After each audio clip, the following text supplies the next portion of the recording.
চন্দনাইশের দোহাজারীতে চট্টগ্রাম দক্ষিণ জেলা যুবলীগ নেতা এস রবিনের পূজা মণ্ডপ পরিদর্শন ও অনুদান প্রদান।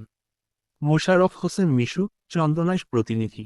চন্দনাইশ উপজেলার দোহাজারী পৌরসভাতে 2টি পূজা মণ্ডপ পরিদর্শন ও নিজ তহবিল হতে 2টি মণ্ডপ ও 40 জনকে আর্থিক অনুদান প্রদান করেন চন্দনাইশ উপজেলার দোহাজারী পৌরসভার কৃতি সন্তান, চট্টগ্রাম দক্ষিণ জেলা বাংলাদেশ আওয়ামী যুবলীগের সংগঠক ও কৃষি ও সমবায় বিষয়ক সম্পাদক পদপ্রত্যাশী এবং দোহাজারী পৌরসভা যুবলীগের সাবেক যুগ্ম আহ্বায়ক এস রবিন।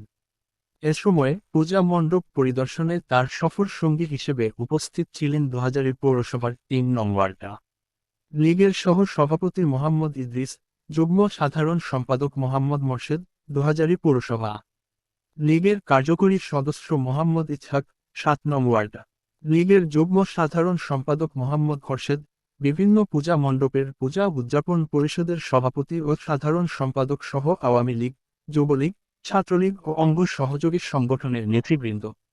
এ সময় পূজা মণ্ডপ পরিদর্শনের পাশাপাশি উৎসবের সার্বিক বিষয়ে খোঁজখবর নেন তিনি। গত ষষ্ঠী থেকে দশমী পর্যন্ত দিনরাতভর উপজেলার দোহাজারীতে বিভিন্ন এলাকার এসব পূজা মণ্ডপ পরিদর্শন করেন তিনি।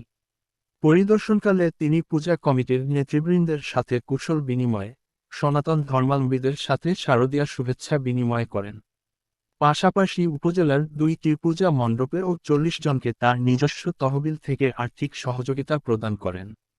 পূজা পালনে যেন কোথাও কোন ধরনের অপ্রীতিকর ঘটনা না ঘটে সেজন্য সকলকে সতর্ক থাকার আহ্বান জানান।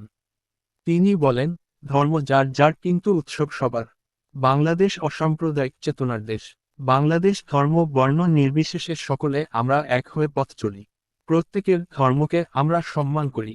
এই পূজার শিক্ষা নিয়ে অশুভ শক্তির বিরুদ্ধে ধর্ম বর্ণ নির্বিশেষে ঐক্যবদ্ধভাবে লড়াই করতে হবে বলে তিনি বলেন। মোশাররফ হোসেন মিশু, চন্দনাইশ প্রতিনিধি। তারিখ 5 অক্টোবর 2022।